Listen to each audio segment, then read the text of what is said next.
Israel से लड़ रहा हिजबुल्लाह अभी भी ताकतवर बना हुआ है। शीर्ष नेताओं के मारे जाने के बाद भी हिजबुल्लाह इजराइल के लिए मुश्किल चुनौती पेश कर रहा है। इजराइल के लेबनान ऑपरेशन से तमतमाए हिजबुल्लाह लड़ाके लगातार इजराइल पर मिसाइल बरसा रहे हैं। अब समूह ने अपनी ताकत का एक और नमूना पेश किया है। हिजबुल्लाह ने अपनी नई अंडरग्राउंड मिसाइल सुविधा इमाद 5 पर से पर्दा हटाया है।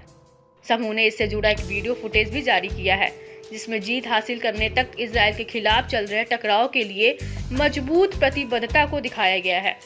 फुटेज में हिजबुल्लाह के लड़ाके इमाद 5 मिसाइल सुविधा की सुरंग में प्रवेश करने से पहले जंगली इलाकों से मोटरसाइकिल चलाते हुए दिखाई देते हैं। वीडियो में हिजबुल्लाह के पूर्व महासचिव सैयद हसन नसरल्लाह की आवाज सुनाई दे रही है, जिसमें वह कहता है कि हम युद्ध के मैदान को कभी नहीं छोड़ेंगे, हम अपने हथियार कभी नहीं डालेंगे। फुटेज में प्रतिरोध सेनानियों को सुरंग से गुजरते हुए दिखाया गया है, जो मिसाइल लॉन्च पैड और परिचालन इलाकों से लैस है। इस दौरान हिजबुल्लाह के मारे गए नेता की याद में कई तस्वीरें भी दिखाई दे रही हैं। इमाद 5 से पहले हिजबुल्लाह ने बीते 16 अगस्त को इमाद 4 नामक एक अन्य सुविधा का खुलासा किया था। दावा है कि दोनों फैसिलिटी का नाम मारे गए इमाद मुगनिही के नाम पर रखा गया है, जो हिजबुल्लाह समूह का एक प्रमुख व्यक्ति बताया जाता था, जिसकी साल 2008 में इजराइल की ओर से हत्या कर दी गई थी। मुगनिही, जिसे अल हज राडमान के नाम से भी जाना जाता है, हिजबुल्लाह का सैन्य प्रमुख था। लेबनान के हिजबुल्लाह की ओर से अपनी IMD 5 मिसाइल सुविधा का खुलासा करने के बाद इजराइल हाई अलर्ट पर है। IMD 5 मिसाइल का अंडरग्राउंड बेस हिजबुल्लाह की बढ़ती ताकत को दिखाता है।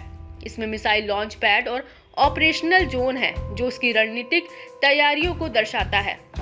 दावा है कि इजराइल ने हिजबुल्लाह की सैन्य ताकत का अंदाजा लगाने में बड़ी चूक कर दी है। इजरायली मीडिया भी अब IDF के रणनीति पर सवाल उठाने लगी है। वहीं लेबनान ऑपरेशन में इजरायली बलों को कम समय में ज्यादा नुकसान उठाना पड़ रहा है। IMD 5 सुविधा हिजबुल्लाह के एडवांस हथियारों का जीता जागता सबूत है। माना जा रहा है कि हिजबुल्लाह के हथियारों के जखीरे को देख इजराइल पर दबाव बढ़ा है।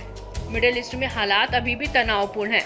ऐसे में इजराइल को अब इस नए खतरे का सामना करने के लिए अपनी तैयारियों को पुख्ता करने की जरूरत बढ़ गई है। ये देखना काफी दिलचस्प रहेगा कि हिजबुल्लाह अपनी इस नई इमाद 5 सुविधा का कब इस्तेमाल करता है। इस बीच हिजबुल्लाह ने हाइफा के दक्षिण में इजराइल के एलियाकीम सैन्य अड्डे पर ड्रोन हमले का दावा किया। समूह ने बताया कि बेस में ट्रेनिंग बैरक और इजरायली सेना की उत्तरी कमान की इकाइयां हैं। हिजबुल्लाह ने मेतुल्ला बस्ती में इजरायली सेना के एक समूह को भी गाइडेड मिसाइल से निशाना बनाया, जिससे कई लोग मारे गए और घायल हुए। समूह ने कब्जे वाले शहर नेतन्याह के पूर्व में बेत लीड सैन्य अड्डे पर भी मिसाइलों की बौछार की।